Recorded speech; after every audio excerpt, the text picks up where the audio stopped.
No te olvides de los jugadores suplentes. Esto es una de las cosas que tenemos que tener en cuenta dentro del staff a la hora de llevar y planificar toda nuestra temporada. Al final nos enfocamos y nos centramos mucho en los jugadores titulares, pero hay que prestarle todavía más atención desde el punto de vista, sobre todo del preparador físico, a los jugadores que no juegan, ya que a los jugadores que juegan, la propia competición los va a entrenar y va a hacer que estén en un óptimo rendimiento, pero sin embargo a los jugadores que no juegan hay que prestarle todavía más atención. Por eso en este vídeo te voy a explicar qué deberíamos de hacer en la sesión de compensación a la competición con los jugadores que han jugado menos de 60 minutos en el MD+1. Así que sin más, vamos a ello.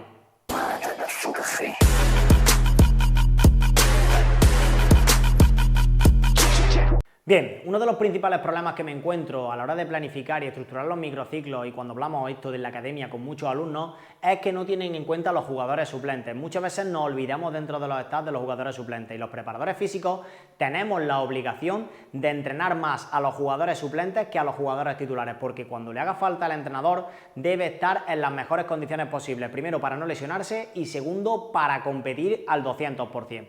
Por eso es muy importante la sesión de recuperación-compensación en ese MD+1.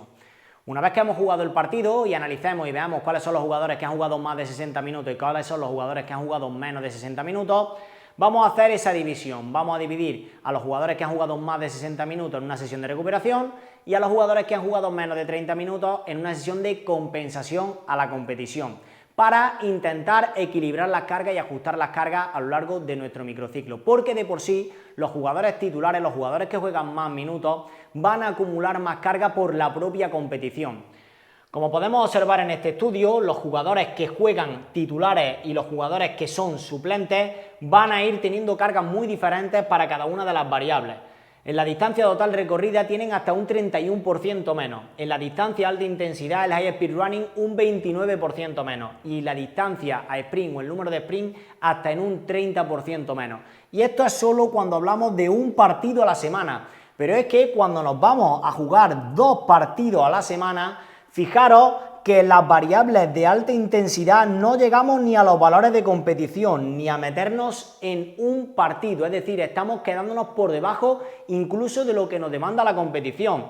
En la distancia total habría un 10% menos, pero no un 10% menos con respecto a los titulares, sino un 10% menos con respecto al 100% de competición. En la distancia alta intensidad hasta un 50% menos y en la distancia a sprint hasta un 30% menos. Y repito, por debajo de la línea de competición. Es decir, ahí estaríamos ya desentrenando a los jugadores por completo. ¿Qué es lo que va a pasar? Que cuando el entrenador quiera echar mano de ellos, esos jugadores no van a estar disponibles, ni van a rendir y además su riesgo de lesión será muy alto. Por eso la literatura científica ya nos está mostrando qué es lo que deberíamos de hacer en esa sesión de recuperación. Y en este estudio, en el que la COM y colaboradores nos hablan de cómo compensar aproximadamente esos 60 minutos de partido, nos explican qué tipo de sesión podríamos hacer en el MD+1. Como digo, para recuperar o para llegar aproximadamente a compensar esos 60 minutos de competición. 60 minutos de competición de partido, aproximadamente unos 6.000 metros de distancia total recorrida, 1.200 metros de distancia alta intensidad y un trabajo mecánico, todas esas aceleraciones, todas esas variables neuromusculares, aproximadamente de 50. Este autor nos propone en primer lugar un plato principal, un starter con una tarea en espacios medios, en espacios grandes, de un 8 contra 8 en 40 por 40, realizando 2 series de 10 minutos.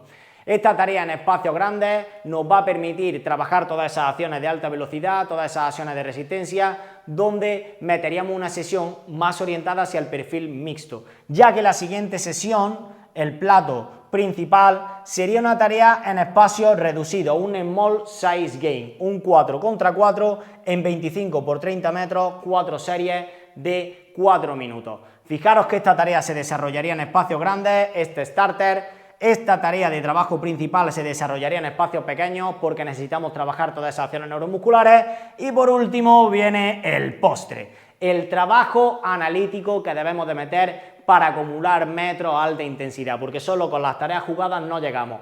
Y ya nos está diciendo la literatura científica que la propia competición cada vez nos va a demandar más acciones a alta intensidad. La intensidad de los partidos sube, cada vez los equipos están mejor preparados físicamente y necesitamos trabajar todas estas acciones de alta intensidad. Por eso nos propone un trabajo de 6 minutos, introduciendo un trabajo intermitente 15-15 al 100%. Ese típico clásico 15-15 de doble de área para acumular metros a alta intensidad. Fijaros que haríamos solo con este trabajo 1200 metros a alta intensidad, 1200 aproximadamente, 1020, 850 metros de distancia a alta intensidad.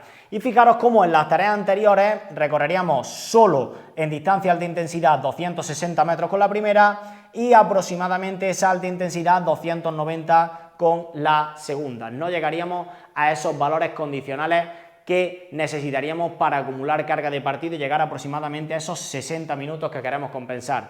Y metiendo esta pequeña cuña de trabajo analítico, este intermitente 15-15, ya llegamos de sobre y acumulamos toda esa carga que queremos trabajar. Pues bien, esto es muy importante planificarlo y periodizarlo a lo largo de todo nuestro microciclo para que no desentrenemos a nuestros jugadores. Esta sería una sesión clásica de compensación en el MD+1. Todo esto tiene una explicación muchísimo más profunda, tendríamos que analizar también si al día siguiente podemos entrenar o no podemos entrenar, si vamos a hacer la compensación, como vemos con ese trabajo analítico justo después del partido con los que no juegan, o la dejamos para el día siguiente. Podríamos profundizar muchísimo y analizar cada uno de los contextos y por eso lo hacemos todo y lo desarrollamos todo dentro de la academia con los alumnos, en el que profundizamos paso a paso cómo todo esto de manera profesional lo puedes trasladar tú a tu equipo en el contexto en el que estés. Aquí abajo, en la descripción del vídeo, te dejo un link para que puedas hablar directamente conmigo y te explico cómo puedes formar parte de ese pequeño grupo de alumnos que quieren mejorar el rendimiento de su equipo y vivir del fútbol. Así que sin más, nos vemos en el siguiente vídeo. Un saludo.